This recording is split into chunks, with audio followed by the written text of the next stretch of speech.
अस्सलाम वालेकुम दोस्तों,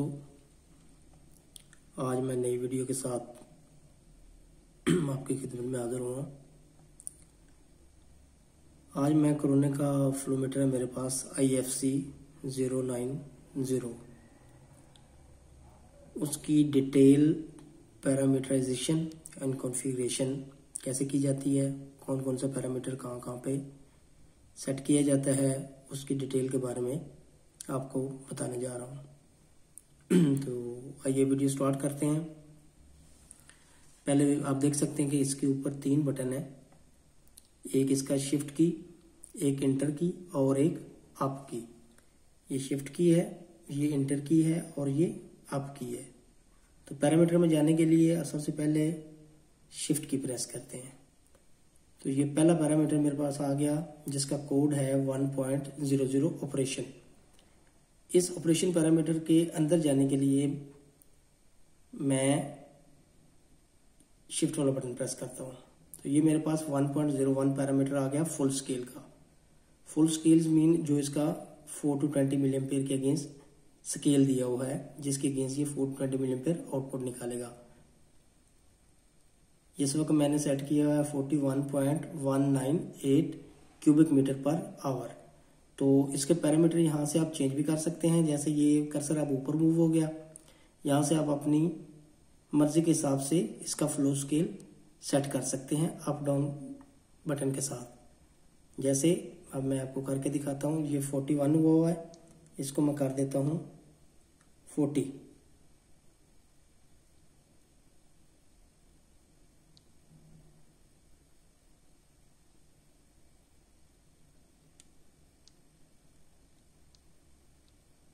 ये 40 हो गया, इसको मैंने एंटर कर दिया। ठीक है, अब ये मेरा स्केल कितना हो गया 40।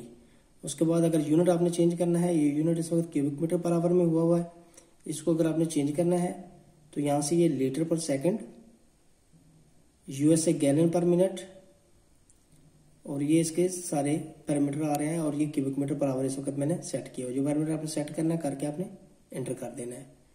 उसके बाद अगला पैरामीटर है इसका 1.02। ये है टाइम कांस्टेंट, जिसको हम डैम्पिंग भी कहते हैं।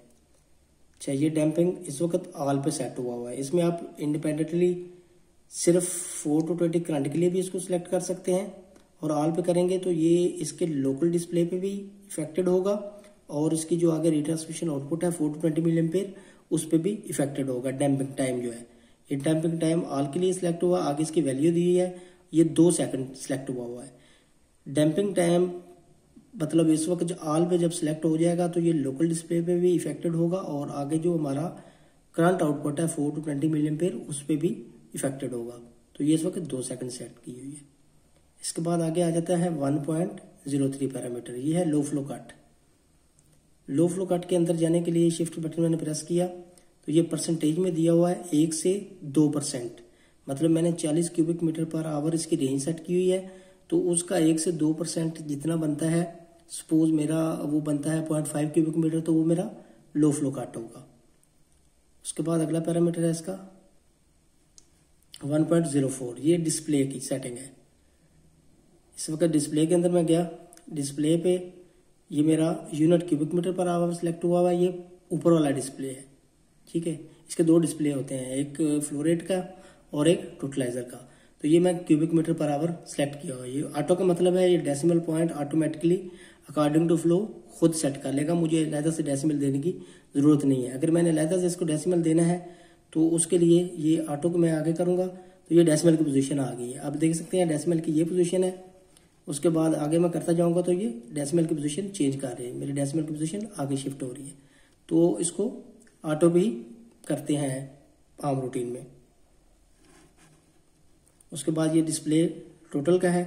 ये प्लस आपने टोटल लेना है, माइनस टोटल लेना है, ये उसकी सिलेक्शन है। और सम लेना है आपने तो ये बाई डायरेक्शनल हो जाएगा। दोनों तरफ जो है यूनिडायरेक्शनल हो जाएगा। दोनों तरफ मतलब प्लस और माइनस उसका सम निकाल के। ये प्लस माइनस टोटल, अगर प्लस माइनस दोनों लेना है तो दोनों टोटल जो है वो जब फ्लो फॉरवर्ड चलेगा तो ये प्लस टोटल करेगा, जब रिवर्स चलेगा तो उसमें से माइनस कर देगा। ऑल कर देंगे तो ये सारे सम भी आएगा, प्लस टोटल भी आएगा, माइनस टोटल भी आएगा, बाई डायरेक्शनल, यूनिडायरेक्शनल, हर तरह से टोटलाइजर इसका आएगा। अगर ऑफ कर देंगे तो टोटलाइजर ऑफ हो जाएगा।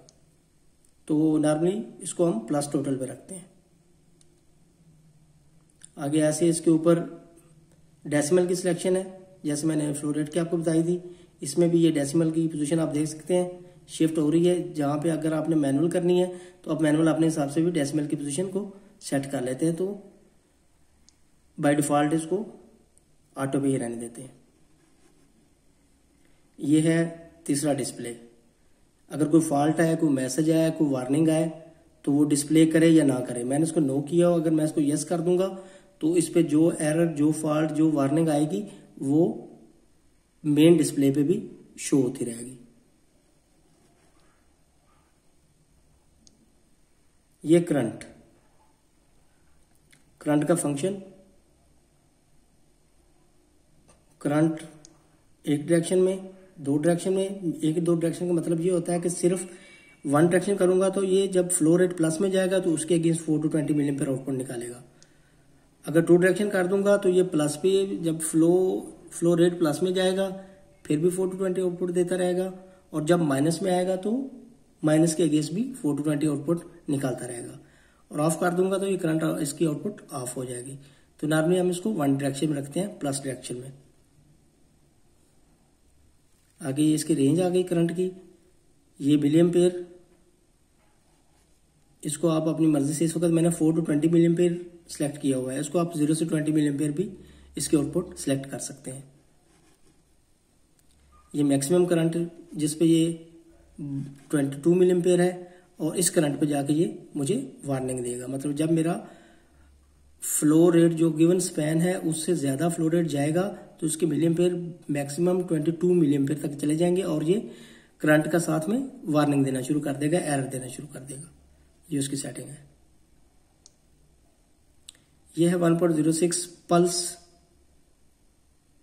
ये इसका टर्मिनल है B1। इस वक्त जो है, जो उसकी पल्स है वो B1 टर्मिनल पे असाइन हुई है। इसके पीछे टर्मिनल बने हुए हैं B1, B2 और I+I1। ये B1 जो है इसको मैंने असाइन किया हुआ है फॉर पल्स।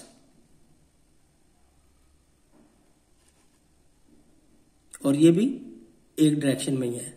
जैसे करंट में एक डायरेक्शन, टू डायरेक्शन और मतलब ऑफ, तो इसमें भी ये दोनों ऑप्शन है। मतलब आपने पल्स जो लेनी है वो माइनस फ्लो के अगेंस्ट लेनी है या प्लस फ्लो के अगेंस्ट लेनी है, तो ये प्लस के अगेंस्ट हुई है। और ये सिलेक्शन किसकी की हुई है? पल्स की। इसको आप पल्स का जो टाइम दिया हुआ है,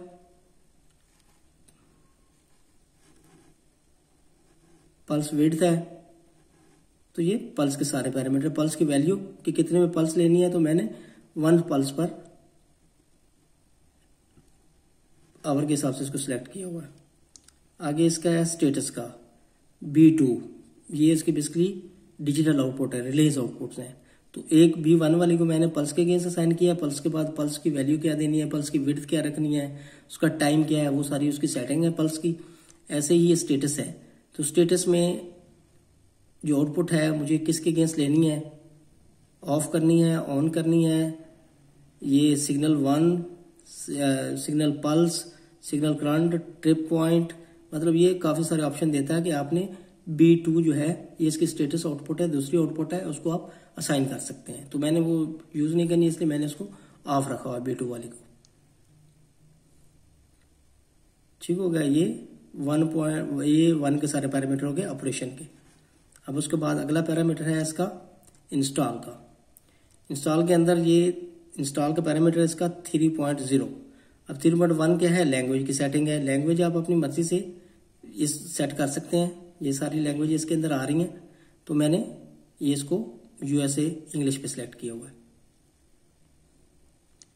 उसके बाद अगला पैरामीटर है फ्लो मीटर का। ये इसका मेन पैरामीटर है। इसके अंदर आप देखेंगे ये डायमीटर दिया हुआ है 2 इंच। इसको आप चेंज कर सकते हैं, क्योंकि मेरा ये फ्लो मीटर 2 इंच का है तो उसका डाया 2 इंच का दिया हुआ है। इसको मैं चेंज भी कर सकता हूँ अपनी मर्जी के हिसाब से। ये फुल स्केल जो स्पैन मैंने दिया था इसको 40 क्यूबिक मीटर पर आवर। ये GK वैल्यू है। ये GK वैल्यू बेसिकली इसका K फैक्टर होता है। ये इसके साइड पे एक प्लेट लगी होती है, यहाँ पे मतलब साइड पे एक प्लेट होती है, प्लेट के ऊपर GK और सम टाइम इनके ऊपर GKL। जीके या जीके एल वैल्यूज लिखी होती है, और समटाइम कुछ मॉडल आते हैं उनके अंदर जीके वैल्यू और जीके एल दोनों वैल्यूज दी होती हैं। तो ये बेसिकली इसका कैलिब्रेशन फैक्टर है, इसका कैलिब्रेशन करेक्शन फैक्टर है। इससे आप उसको फ्लो को प्लस माइनस कर सकते हैं। ये 4.4340 दिया हुआ है जो मेरी प्लेट पे इसके ऊपर लिखा हुआ है। ये फील्ड फ्रिक्वेंसी है, ये भी प्लेट के ऊपर मेंशन होती है।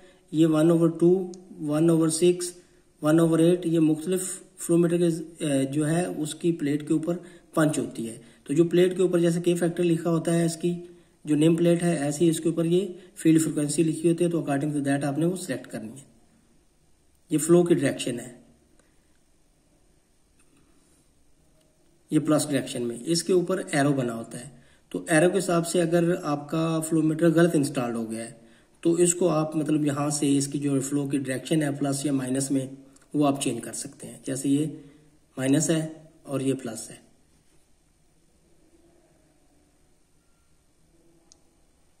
ये इसकी जीरो की सेटिंग है, जीरो कैलिब्रेशन। जीरो कैलिब्रेशन मतलब अगर आपका लाइन फील्ड है और फ्लो आपका इसमें से पास नहीं हो रहा और ये कुछ रीडिंग शो कर रहा है, तो मतलब पहले आपने श्योर करना है कि आपका फ्लो जीरो होना चाहिए। आइसोलेशन बाल आपके इसके आगे पीछे वाले दोनों बंद होने चाहिए। उसके बाद आपने ये जीरो कैलिब्रेशन परफॉर्म करनी है और लाइन आपकी फील्ड होनी चाहिए। कैलिब्रेशन नो की है, इसको अगर मैं यस कर देता हूं तो ये थोड़ी ज़्यादा टाइम लगाएगा। और ये वैल्यू इस वक्त चूंकि मैं लैब में कर रहा हूं, मेरी जो ट्यूब खाली है अंदर से, लेकिन ये पानी से फिल होगी तो ये फिर कैलिब्रेशन ले लेगा। यहां से आप इसको जीरो कैलिब्रेट कर सकते हैं।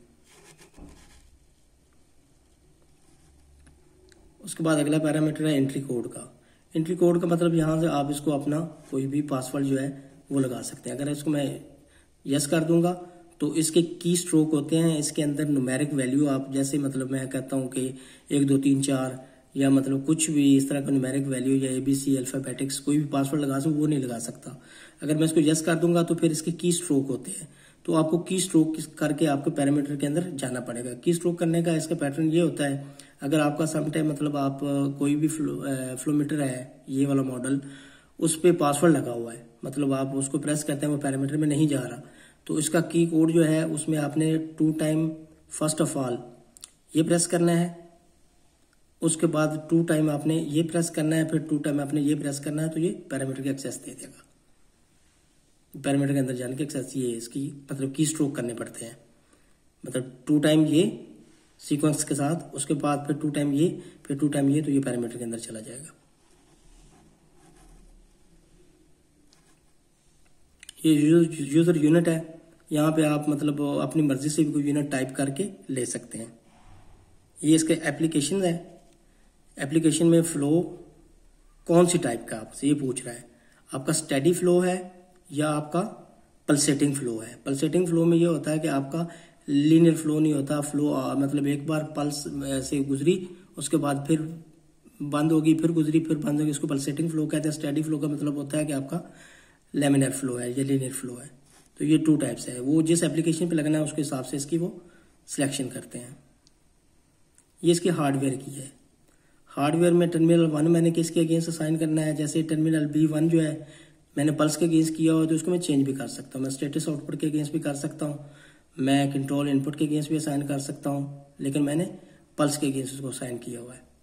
ऐसे ही B2 है दूसरा जो टर्मिनल B2 का, उसके अंदर भी ऑप्शन है कि उसको मैंने किसके अगेंस्ट असाइन करना है, तो मैं उसको भी कर सकता हूँ। मतलब ये सारे ऑप्शन देता है उसके अंदर। ये इसके हार्डवेयर की सिलेक्शन है कि टर्मिनल अंदर दिए हुए हैं, अंदर जो आप सिलेक्ट कर देंगे कि ये टर्मिनल पे जो इसका डिजिटल आउटपुट है मुझे किस चीज के अगेंस्ट चाहिए, तो आप यहां से उसको असाइन कर सकते हैं। आगे इसके पैरामीटर ये खत्म हो गए। और एक इसका पैरामीटर है ये टेस्ट वाला। टेस्ट वाला पैरामीटर जो है ये लूप टेस्टिंग के लिए होता है। यहां से आप मतलब इसके अंदर जाएंगे तो ये आपसे पूछेगा कि आप टेस्ट करना चाहते हैं, तो आप यस कर देंगे तो ये आउटपुट परसेंटेज में आप जितनी देना चाहते हैं वो यहाँ से आप सिमुलेट करवा देंगे तो उतने % आपका वो शो करना शुरू कर देगा। मतलब ये लूप टेस्टिंग के लिए है।